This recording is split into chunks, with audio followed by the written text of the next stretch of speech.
Muy buenos días, queridos amigos, estimados hermanos. Hoy es domingo 31 de diciembre del año 2023.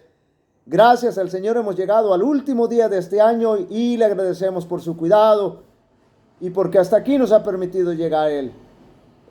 Y hoy vamos a estudiar la lección de escuela sabática que se titula Los Salmos en el culto del antiguo Israel.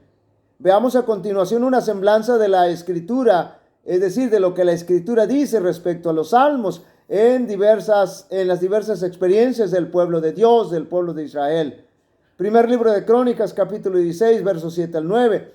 Entonces en aquel día David comenzó a aclamar a Jehová por mano de Asaf y de sus hermanos. Alabad a Jehová, invocad su nombre, dad a conocer a los pueblos sus obras, cantadle a él, cantadle salmos, note bien, hablad de todas sus maravillas.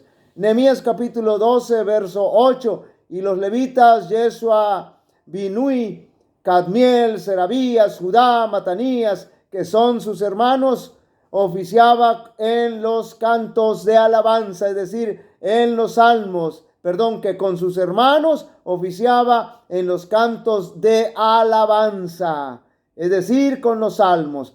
Salmo 92:1, este es un salmo para el día de reposo. Bueno es alabarte, oh Jehová, y cantar salmos a tu nombre, oh Altísimo. Salmo 95:2, lleguemos ante su presencia con alabanza, aclamémosle con cánticos, es decir, con salmo. Salmo 105:2, cantadle salmos, hablad de todas sus maravillas. Colosenses capítulo 3, verso 16 dice, la palabra de Cristo mora en abundancia en vosotros, enseñándoos y exhortándoos unos a otros en toda sabiduría, cantando con gracia, noten bien, en vuestros corazones al Señor con salmos e himnos y cánticos espirituales. La iglesia primitiva seguía cantando los salmos. Santiago capítulo 5, verso 13 dice, ¿está alguno entre vosotros afligido?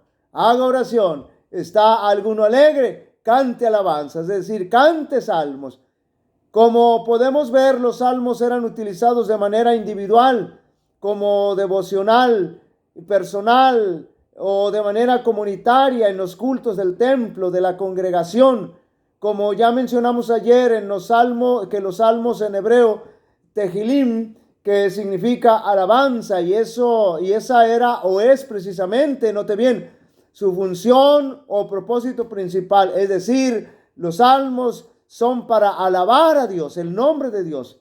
Los salmos estaban presentes en toda reunión de culto del pueblo judío, es decir, eran indispensables para la adoración, ya sea en la dedicación del templo o en las fiestas religiosas o en las procesiones y ante la recepción del arca del pacto.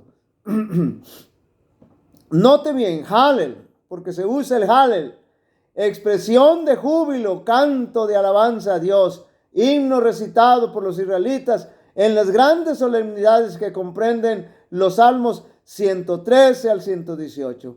Seguramente el Halel se cantó en la fiesta que se habla en Nehemías capítulo 8, versos 13 al 18, o en Esdras 3, 4 y 11, cuando Jesús celebraba, note bien, la Pascua con sus discípulos. Antes de la pasión, al finalizar la cena, se cantaron himnos de alabanza, el Halel, Mateo 26, 30 y Marcos 14, 26. Los salmos eran entonados cuando se hacían las peregrinaciones a Jerusalén en las tres principales fiestas del pueblo judío.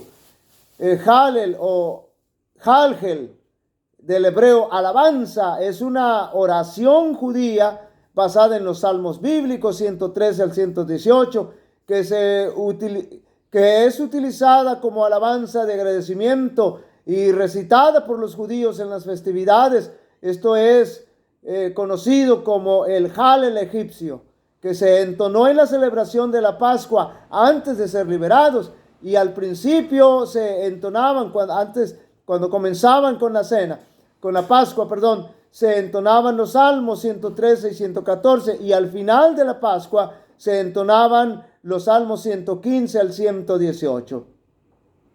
Pero también había el gran Hallel, que se entonaba en las tres principales fiestas anuales de los judíos, también en la dedicación del templo y también la fiesta de la luna nueva, es decir, el Salmo 136, que inspiraba al pueblo de Israel confianza en el Dios que en toda su historia les había acompañado, tal como el Señor lo ha hecho con nosotros durante todo este año. Los Salmos 120 al 136 a menudo eran llamados también el gran Hallel, el gran Hallel, perdón. Y también estaba el Hallel diario, comprendiendo los Salmos 145 al 150. Eran entonados en los cultos matutinos de la sinagoga. Perdón. Los salmos no solo eran un recurso litúrgico, sino además un recurso didáctico, perdón, que instruía al adorador para que pudiera adorar a Dios de la mejor manera. Y sí, el mismo Jesús utilizó los salmos porque decía que ellos daban testimonio de mí, dijo Jesús. Es decir, en los salmos se escribió de mí, dijo Jesús.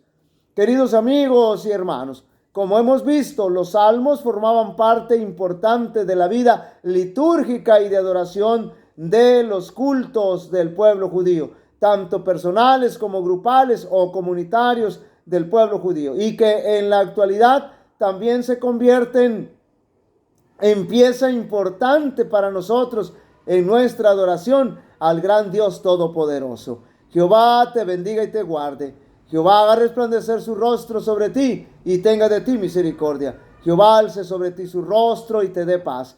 Y pondrán mi nombre sobre los israelitas y yo los bendeciré. Dios bendiga a cada uno de vosotros.